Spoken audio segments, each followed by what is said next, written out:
Mire, les comento, algunos me han pedido pues que todavía no dominan los bucles.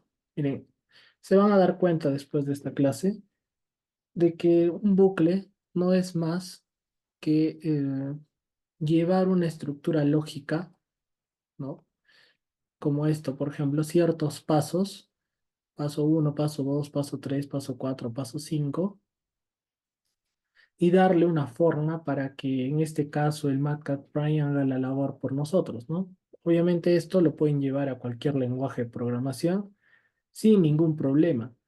En realidad, el hacer este tipo de cosas es simplemente práctica y saber cómo llevar de esto a esto, ¿no? De la derecha a la izquierda. Entonces, en realidad, ahí en las hojas que se les ha compartido tienen muchas estructuras de programación que ustedes pueden usar y ustedes también, cualquier problema que se puedan encontrar, lo pueden resolver si es que ustedes entienden en realidad en esencia de qué se trata el problema, ¿no?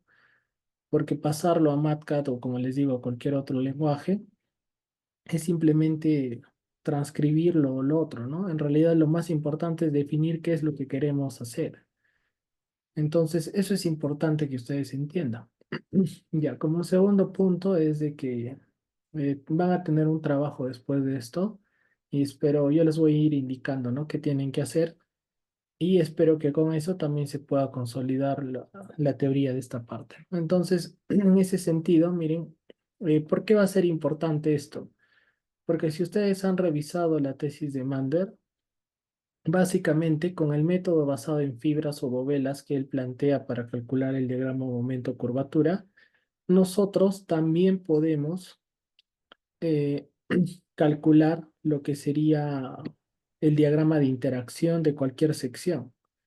Entonces, es importante que ustedes entiendan esta parte, ¿no? Porque lo podrían aplicar, por ejemplo, para el diagrama de interacción de muros, columnas en T, en L, etcétera. Cualquier sección podría aplicarse este método de fibras o dovelas para poder lograr el objetivo, ¿no? Entonces, yo les había encargado que lean esta parte.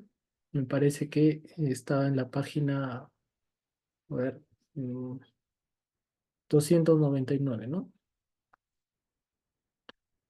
Entonces, en aquí van a ver la teoría en qué consiste esto sobre el diagrama momento-curvatura. Entonces, básicamente nosotros tenemos que recordar algo que ya hemos estado viendo bastante en el curso, ¿no? Básicamente todo han visto el análisis de vigas, el análisis de columnas, el análisis de muros.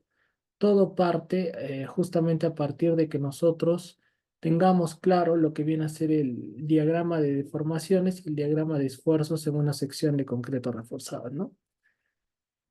Entonces, esta es la clave.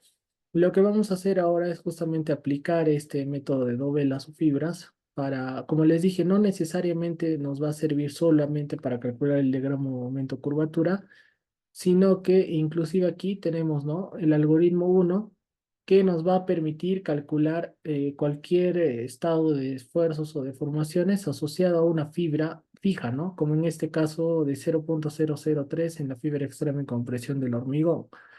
Obviamente esto nos va a servir para el cálculo, como les mencionaba, del diagrama de interacción de una forma más, digamos, sin mucho costo computacional, ¿no? Les voy a explicar la razón. Pero lo que yo les voy a enseñar en esta oportunidad es el algoritmo 2. Y el algoritmo 2 consiste en ir incrementando la curvatura, ¿no? No vamos a mantener fija la deformación en ningún punto de la sección porque nosotros queremos trazar ese diagrama, ¿no? Momento curvatura. Inclusive en el diseño de muros se han dado cuenta de que tenemos que utilizar SAP 2000 para, por ejemplo, diseñar muros de forma irregular, calcular la altura del eje neutro, era algo que habíamos visto brevemente. Y inclusive, si ustedes aplican o aprenden este código, ustedes mismos podrían calcular ese diagrama momento curvatura y no tendrían que depender de un programa como SAP 2000, ¿no? U otro. Entonces, en realidad es muy importante esto.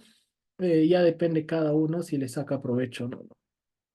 Entonces, miren, tenemos en este caso una columna de 30 por 60 y el recubrimiento convencional. Entonces, tiene esta forma, tiene 14 varillas de 3 cuartos y todas las barras están con soporte lateral, como pueden ver, ¿no? O con estribos o ramas. El objetivo es trazar el diagrama momento-curvatura, ¿no? Entonces, no ese diagrama momento-curvatura donde solo calculamos 2, 3 o 4 puntos, sino en este caso es un diagrama momento-curvatura, digamos, continuo, ¿no? Es decir, con el número de puntos que nosotros queramos. Entonces, miren, el primer paso obviamente, para llegar a construir este diagrama momento-curvatura es definir los materiales que conforman la sección. En este caso sabemos que va a haber concreto no confinado en la parte exterior, ¿no? Concreto confinado en la parte interior, que va a estar confinado por los estribos, y acero de refuerzo. Entonces tenemos que definir la ley o el comportamiento de los materiales en este caso, ¿no? Vamos a empezar con la curva de esfuerzo de formación del acero de refuerzo. Básicamente, yo voy a hacer énfasis en lo que es la programación, ¿no? Avanzada, porque aquí simplemente ya es más de lo mismo, ¿no? Es definición de variables sencillas. En este caso aquí estoy utilizando un, eh, ¿cómo se llama esto? Un cuadro combinado, ¿no? Para definir si es que el acero va a tener un comportamiento elastoplástico o si es que quiero considerar el endurecimiento por deformación, ¿no? Entonces, básicamente, aquí tienen todos los parámetros del acero de refuerzo que influyen en la construcción de esta gráfica, ¿no? Pero ¿qué pasaba si, por ejemplo, yo le digo que sea elastoplástico? Ya no va a haber esta parte de endurecimiento por deformación que ustedes ven aquí, ¿no? Para que ustedes vean, lo que voy a hacer es aquí ponerle comportamiento elastoplástico, sí, ¿no? Entonces, van a ver que en el gráfico automáticamente va a convertirse en este diagrama, ¿no? ¿Y por qué? Porque justamente yo aquí he definido, ¿no? Por tramos las gráficas, ¿no? Porque vamos a tener varios tramos, ¿no? Un tramo, digamos, negativo aquí, otro tramo aquí, ¿no? Cuando no sucede, digamos, esta platea de fluencia, el tramo elástico, aquí otro tramo, otra platea de fluencia positiva y luego el endurecimiento por deformación, ¿no?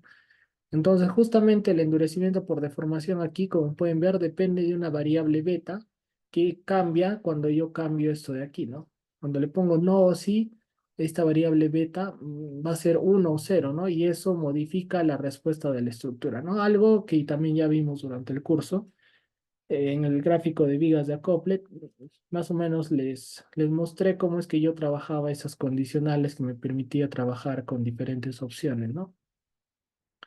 Entonces, en este caso vamos a dejarlo así el acero de refuerzo y vamos a ver que más adelante nosotros necesitamos la derivada de la función, en este caso que define esta curva, ¿no? Ahora, bueno, ya vamos a entender por qué, pero felizmente, ¿no? MATCAD nos permite encontrar la derivada de una función con este comando, ¿no? Que lo pueden encontrar aquí. Entonces, es algo bastante útil, ¿no? Aquí tienen la derivada. Entonces, con ese comando, esto es otra función, ¿no? Que la vamos a utilizar más adelante, como les mencioné.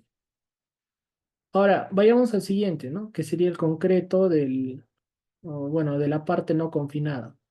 En este caso vamos a utilizar, me parece, el modelo bueno, creo que vamos a utilizar, a ver, vamos a ver, el modelo de Hognestad, ¿no? Ya, entonces, aquí, por ejemplo, tenemos las variables que influyen en la curva esfuerzo de formación del concreto no confinado según este modelo, ¿no? Aquí tenemos el módulo de elasticidad del concreto, la deformación asociada al punto de máxima resistencia, y las ecuaciones son dos tramos, ¿no? Como ustedes pueden ver aquí en el gráfico, tenemos un primer tramo parabólico y de aquí, desde este punto máximo hacia la derecha, es una recta. Entonces habrá que definir, ¿no? No solo eso, sino también el comportamiento a tensión del concreto, ya, pero esto usualmente lo ignoramos, ¿no? La resistencia a tensión del concreto es mucho menor que la compresión. Lo solemos ignorar, pero lo podemos incluir aquí con esta expresión, ¿no? Es un modelo que representa la resistencia a tracción del concreto. Entonces, aquí estoy definiendo una función a trozos, como se le suele llamar, ¿no? Con condicionales que también ya es de vuestro conocimiento, ¿no? Entonces, es importante no solo que tengamos esta curva bien definida, sino también la curva de la derivada, ¿no? En este caso. Bien, ahora tenemos que definir ya también lo que sería el concreto confinado, ¿no? Lo que está dentro de los estribos. Entonces, este concreto va a tener una mayor resistencia y para ello vamos a utilizar el modelo de Mander. Mayores detalles pueden justamente encontrarlo aquí, en esta tesis, ¿no? En el capítulo correspondiente a las curvas de esfuerzo de formación del concreto, ahí Mander propuso este modelo que es bastante conocido en la ingeniería estructural, ¿no? No es el único, hay bastantes, pero digamos que es uno bastante aceptado, ¿no? Entonces, para ello, el modelo de Mander depende del acero longitudinal y de los estribos que nosotros colocamos a la sección. Es por eso que aquí yo tengo que definir las distancias a cada fila de acero respecto al borde inferior o al borde superior, da igual, ¿no? Entonces, recuerden que estas distancias se obtienen a partir simplemente calcular nada más estas distancias en función a la distribución existente de la columna, ¿no? Entonces, ojo aquí, recuerden, miren, por ejemplo, en la dirección del eje o en la dirección horizontal tenemos uno, 2, 3, 4, 5, 6 ramas de estribos y en la dirección del lado corto o Y tenemos 3 ramas de estribos. Eso va a influir obviamente en el cálculo, ¿no? Mientras más estribos, mayor confinamiento, va a aumentar en mayor medida la resistencia del concreto, ¿no? Entonces, aquí estoy definiendo las áreas de refuerzo longitudinal en cada fila de refuerzo. Esta sería el área de acero total en la sección. Aquí tenemos el área bruta, el diámetro del estribo, el área del estribo, la separación en la cual, digamos, está el diseño. O sea, esto es algo existente en la columna. Los estribos están cada 10 centímetros. Aquí está la afluencia del refuerzo transversal y aquí esto es importante, tenemos que definir una deformación última del refuerzo transversal en el cual se va a fracturar el estribo, ¿no? Obviamente esto se tiene que capturar a partir de ensayos en el acero o en las secciones, pero un estimado puede ser 36 veces la deformación de fluencia, ¿no? Más o menos. Inclusive, algunos recomiendan 0,05, ¿no? Pero no es el propósito de esta sesión establecer con precisión estos valores, sino más que todo lo que vamos a ver más adelante, ¿no? Ahora, como les había comentado, el modelo de Mander implica que nosotros estimemos estas áreas de estas parábolas que ustedes ven aquí que están sombreadas, porque no están efectivamente confinadas, ¿no? Inclusive aquí, no sé si notan, este área que voy a marcar no está efectivamente confinada, ¿no?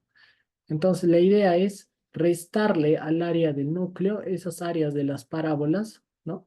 Para tomar en cuenta que no todo está confinado en altura ni en planta, ¿no? En altura son estas áreas y perdón, en planta es esta área y en elevación sería este área, ¿no? Entonces tenemos que restar dos áreas, ¿no? Y eso es justamente lo que ustedes ven aquí. Estamos restando al área del núcleo, ¿no? Este viene a ser el área del núcleo. Le estamos restando el área de las parábolas y lo estamos ajustando por unos factores que justamente nos van a determinar el área o volumen efectivo de concreto confinado, ¿no? Entonces, más que todo es aplicar simplemente lo que está o lo que Mander propone. Son expresiones un tanto sencillas, ¿no? Ahí no hay nada complejo, hay que seguir el procedimiento nada más. Entonces, eso lo tienen con detalle aquí, pueden revisar la tesis de Mander, entonces es sencillo definir estas cosas, ¿no? O sea, aquí no hay nada complejo, no hay nada de programación, ¿no? Es simplemente definir algunas variables, hacer algunos cálculos, como pueden ver, y todo está explicado a la izquierda, ¿no? Para que se puedan guiar. Entonces, al final de cuentas, ¿qué es lo que nosotros necesitamos? El área efectiva del núcleo confinado, ¿no? Que está aquí, ¿no? En función a esos cálculos que les dije. ¿Dónde entra el primer bucle que vamos a ver el día de hoy, ¿no? Entonces, miren, nosotros tenemos un F'C del ensayo, ¿no? Del ensayo de la probeta, que en este caso me parece que es, bueno, lo hemos definido como 21 o 28 megapascales, no recuerdo, creo que era, bueno, 280 kilos por centímetro cuadrado. Debido a que el concreto está confinado y sometido a un estado triaxial de esfuerzos, la resistencia a compresión del concreto confinado va a aumentar, ¿no? Me voy a adelantar un poco para que vean qué es lo que quiero hacer.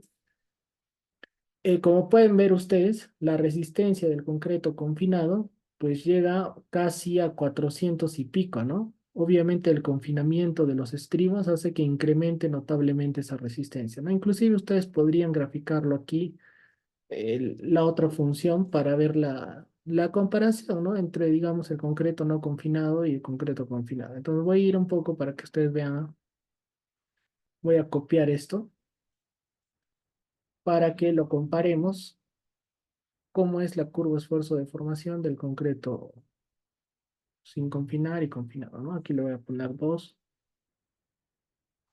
Miren, claramente ustedes pueden ver, ¿no? La diferencia, ¿no? Entonces, en ETABS o en cualquier otro programa también disponen de la posibilidad de calcular esto, ¿no? No solo aumenta la resistencia, sino aumenta notablemente la ductilidad, ¿no? Y obviamente ustedes saben que para estructuras sismorresistentes la ductilidad es un factor clave, ¿ya? Entonces, para poder calcular ese 423, esta resistencia del concreto, hay que hacer un proceso iterativo, es decir, un bucle, ¿no? Ya, la teoría, miren lo que les decía, ¿no? Ese bucle consiste en transcribir estos pasos, miren, paso uno, paso 2, paso 3, paso 4, paso 5, y repetir esos pasos hasta que se cumpla cierta condición.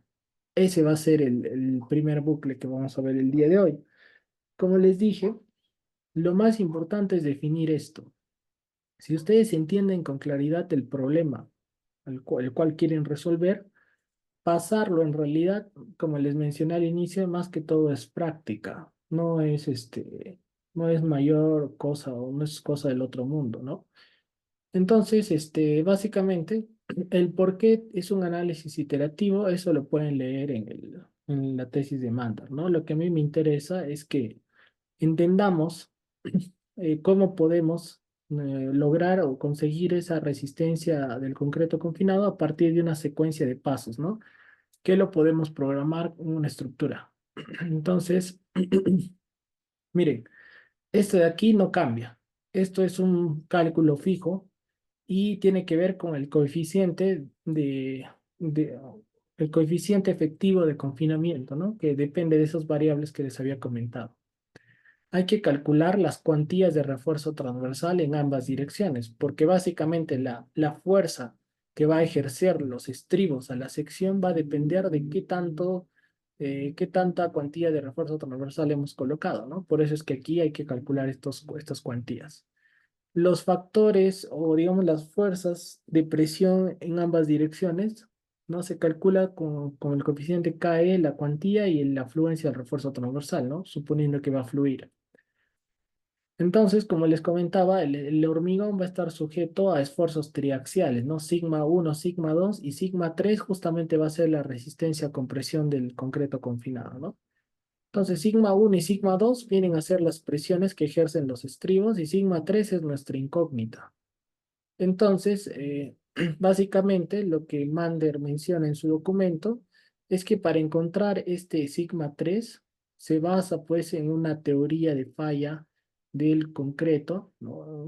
La teoría básicamente esto es ya mecánica de la fractura del hormigón en estados límites o en estados de esfuerzos en condiciones triaxiales, ¿no? Y se propone una superficie de falla de este tipo y para lo cual ya es un poco complicado encontrar este sigma 3, pero lo podemos sistematizar calculando estos esfuerzos octaédricos, el sigma octaédrico y este tau octaédrico, ¿no? Básicamente son los esfuerzos en un plano bastante notable. Para ello hay que entender un poco sobre esfuerzos combinados, un poco de teoría de fallas, ¿no? Entonces, esto de aquí lo podemos calcular, ¿no? Y el ángulo teta se obtiene a partir de esta expresión, ¿no?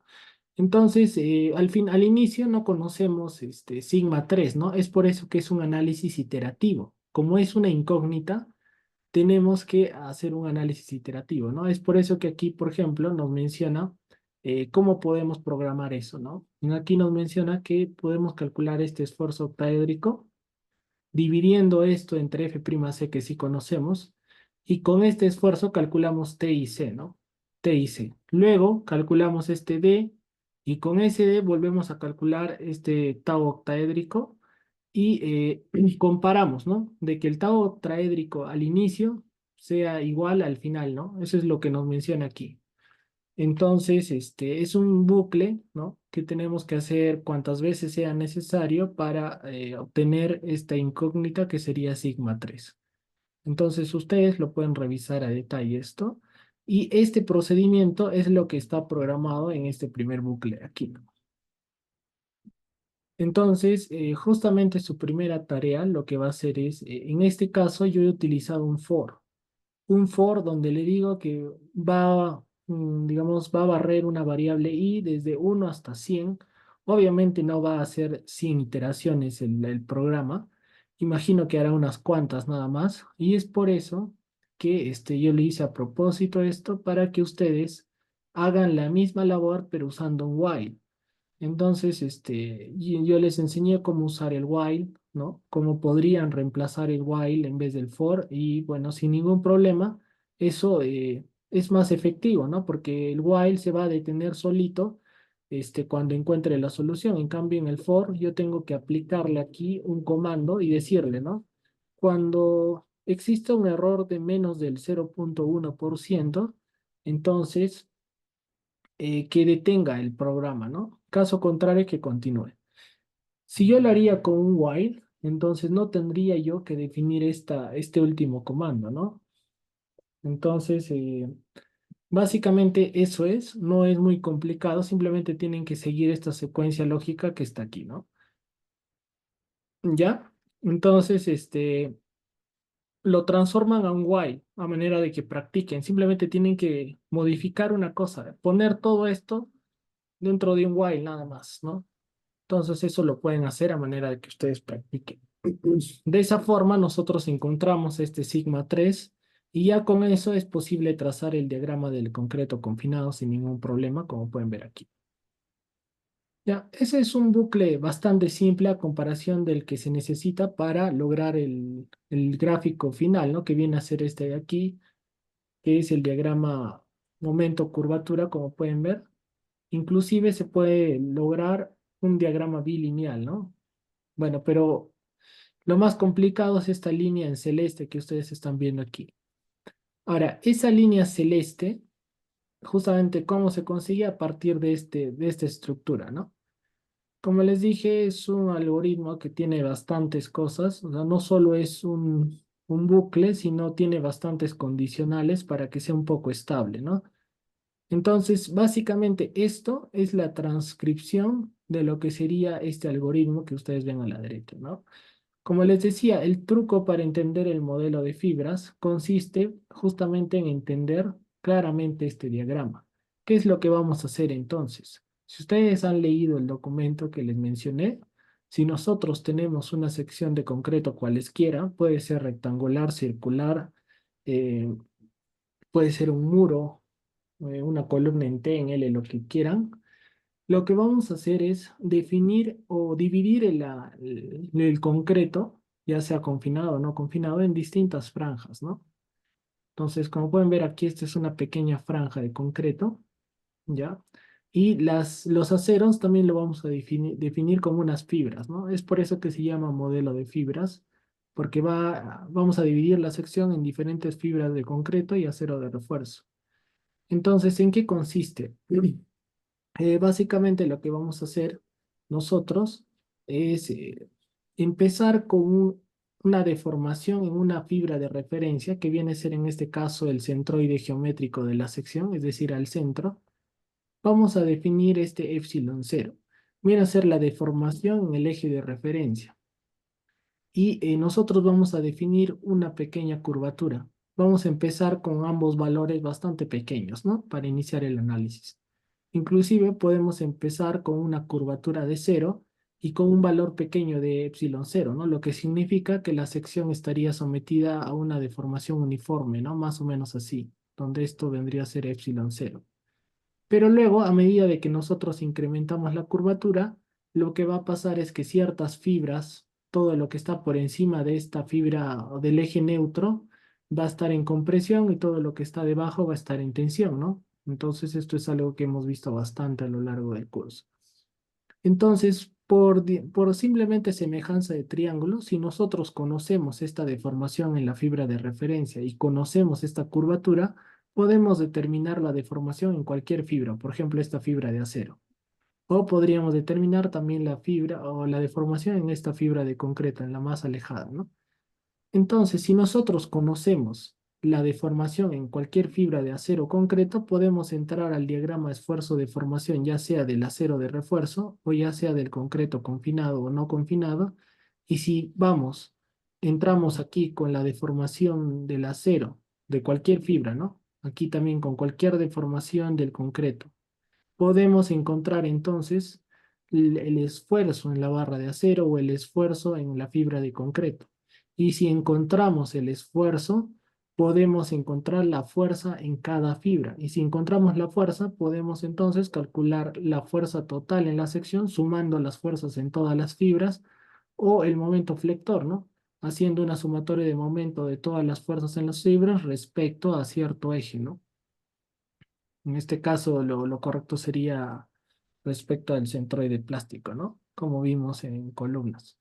Entonces, de esa forma, vean ustedes, esa es la idea. En realidad es ir incrementando la curvatura y ir entonces, si queremos calcular el diagrama momento-curvatura para una determinada carga axial, ¿no? Porque justamente nosotros podemos calcular para n igual a cero o para n igual a 10% de F'Cag o para 30%, ¿no? O sea, es decir, para una determinada carga axial, ¿no? Tenemos que ir incrementando la curvatura. ¿Y por qué hay que hacer un análisis iterativo? Porque justamente nosotros vamos a suponer una deformación al inicio del ciclo, pero que esto lo tenemos que corregir para que se cumpla el equilibrio, ¿no? Porque nosotros tenemos una carga axial externa en la sección que se debe equilibrar con la carga axial resistente, ¿no? Entonces hay que cumplir el equilibrio o el balance de fuerzas en la sección para encontrar este E sub cero corregido, ¿no? Entonces, no solamente es un análisis en el cual vamos a incrementar la curvatura, sino también es un análisis en el cual vamos a ir corrigiendo esta deformación en esta fibra de referencia. Ahora, si nosotros, en vez de incrementar la curvatura, lo que hacemos es mantener fijo esta deformación de la fibra en compresión más alejada en 0,003, ¿qué es lo que al final obtenemos? Es justamente los puntos del diagrama de interacción, ¿no? Asociada a la falla del concreto. Entonces, en ese sentido, eso viene a ser el modelo de fibras y vamos a ver un momento.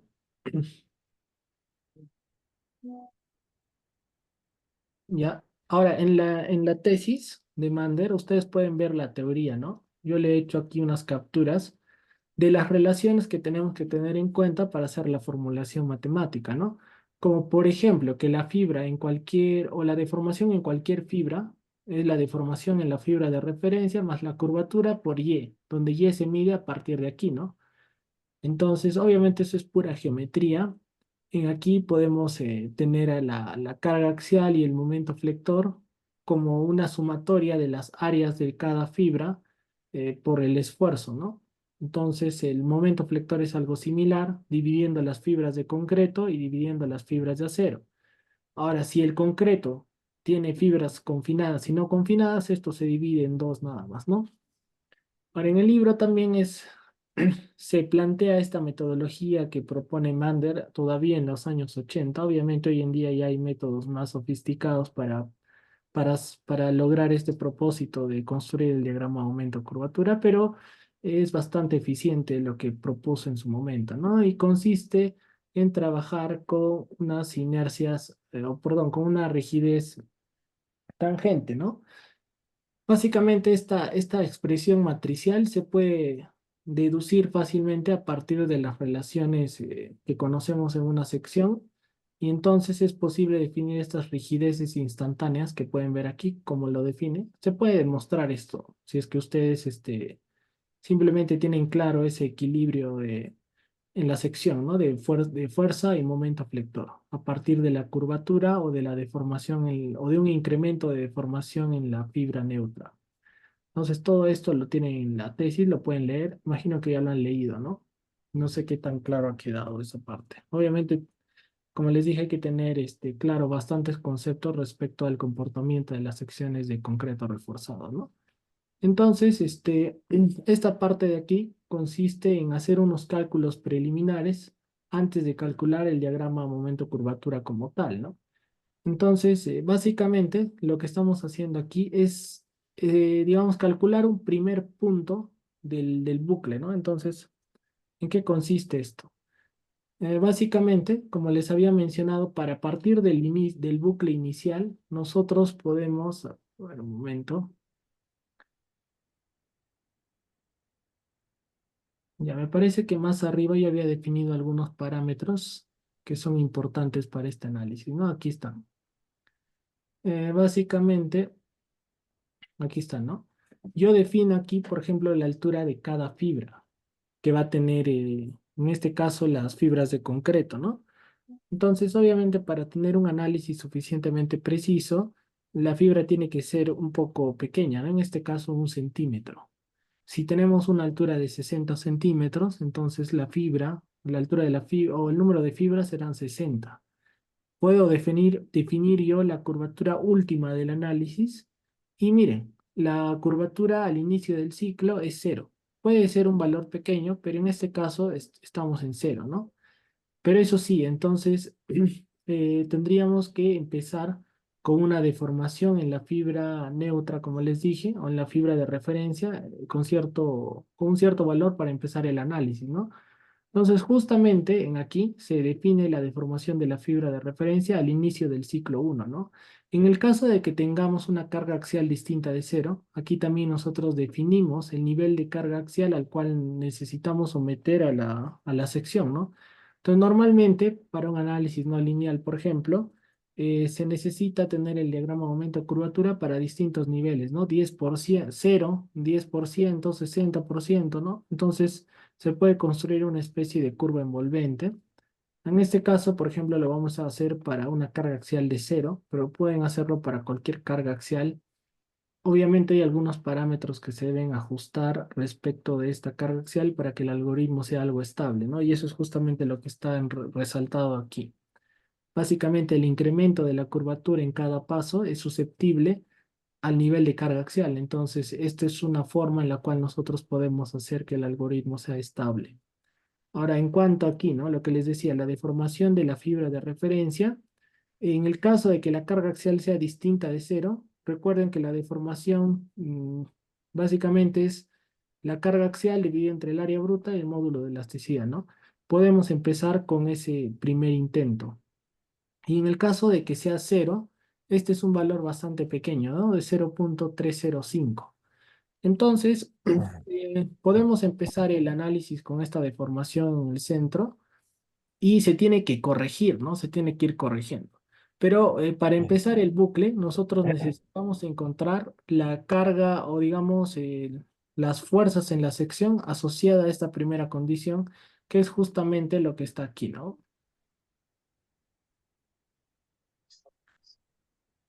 Aquí está el cálculo para el inicio del bucle, ¿no? Aquí tenemos la deformación en cada fibra en compresión, como con la expresión que habíamos visto que están ahí en la parte teórica. En aquí calculamos, por ejemplo, la derivada o la tangente a la curva esfuerzo-deformación en este primer punto, ¿no? Como dice módulo tangente inicial, ¿no? Entonces, esto lo pueden hacer simplemente teniendo dos puntos muy cercanos o si no, utilizando las expresiones de las derivadas que hemos definido más arriba, ¿no? Ahora, en aquí lo que tenemos que calcular, como les había mencionado, es a partir, o digamos, un primer punto de apoyo, ¿no? Para lo cual, este es importante porque si ustedes entienden este cálculo, básicamente esto se va a ir repitiendo a medida de que nosotros incrementamos la curvatura, ¿no? Entonces, en esta parte lo que hacemos es barrer el número de filas de acero, calcular la deformación en cada fila, calcular el esfuerzo y luego calcular la derivada, ¿no? Esos tres pasos se tiene que hacer para todas las filas de acero de refuerzo. Igual aquí, para todas las filas de concreto en este caso, ¿no? Ya sea concreto confinado o no confinado. Luego, la carga axial la podemos calcular con esta expresión y estos valores de EA y EZ nos van a servir justamente para estimar o para aplicar el método de fibras, ¿no? Que justamente está aquí. EA y EZ nos van a servir para hacer el algoritmo. Entonces, tenemos que tener unos valores preliminares al inicio y es por eso que se calcula en este vector, ¿no? Estos valores. Entonces, una vez teniendo el primer punto, o digamos un punto de partida, recién es que se aplica este algoritmo que ustedes ven aquí, ¿no? Se hace lo mismo, pero en este caso se va a ir incrementando la curvatura y no solo eso, ¿no? Sino que también hay que evaluar de que se cumple el equilibrio de la sección como se muestra aquí en el paso 4 y 5, ¿no? Entonces, miren, son 5 pasos, ¿no? Que esto se está llevando al MATCAT en este algoritmo o en esta estructura de programación que están viendo aquí a la izquierda, ¿no? Entonces, miren, lo van revisando esta parte, ¿no? Más o menos vamos a ir un poco más a detalle. Si no, les quería comentar justamente, no sé si han estado activos en el grupo, les hago una consulta, ¿no? Bueno, en el día de ayer yo tenía clases con mis alumnos del curso de análisis no lineal. Y como hay un curso gratuito y bueno, como es casi el mismo tema y está en relación, es por eso que les invité y bueno, ya no les pregunté si estaban de acuerdo o no, porque obviamente es bastante fructífero, imagino, ¿no? Como es el mismo tema. Pero como estamos en otro curso, les hago la consulta. ¿Desean cancelar las clases para irse al otro curso? O sea, esto lo continuamos nomás el día jueves. O sea, esta semana avanzaríamos una hora nada más. O si desean, o sea, desean mudarnos al otro curso, si es de su interés, va a depender de ustedes, o si no, continuamos nada más, ¿no? Entonces, ¿qué dicen? Ahí me pueden, decir en los comentarios si desean asistir a las clases que imagino ya han podido ver el día de ayer, de qué trata más o menos. Entonces, no sé si me pueden indicar en los comentarios si desean continuar o si desean asistir a la charla de análisis no lineal, ¿no? Que es un curso gratuito que va a dictar el ingeniero.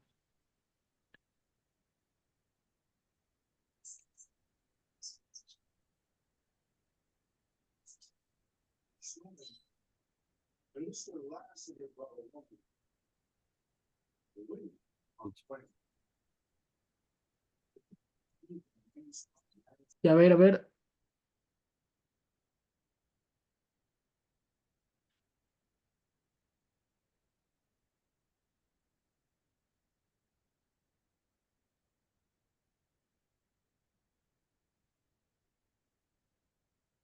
ya, esta hoja no sé si les he enviado, ¿no? De todas maneras les voy a enviar, no estoy seguro, creo que sí ya les envié para que lo vayan revisando. Sí Entonces, está, pero no tiene la parte de la teoría. ya, ajá, le he aumentado esa parte, lo voy a subir otra vez, revísenlo, pero esto les voy a explicar con más calma en la clase siguiente, ¿ya? Entonces, pero igual ya lo tienen para que le vayan dando una revisadita, porque como han visto, requiere un poquito mm, leer antes, ¿no? Si no, no van a poder comprender con claridad esto, si no le dan una lectura previa. Entonces, lo voy a subir esto nuevamente y, bueno, ingresen al otro curso, porque es bastante interesante, creo yo, ¿no? Imagino que va a ayudar bastante. Entonces, nos vemos el día jueves ¿Con qué y, liga ingresamos, Inge? perdón. ¿Con qué liga ingresamos? ¿Con la de ayer? No, no, no. Yo les voy a mandar otro link en este momento, ¿no? ¿Ya? Ok. Lista, lista. Nos vemos entonces en el otro curso. Hasta luego.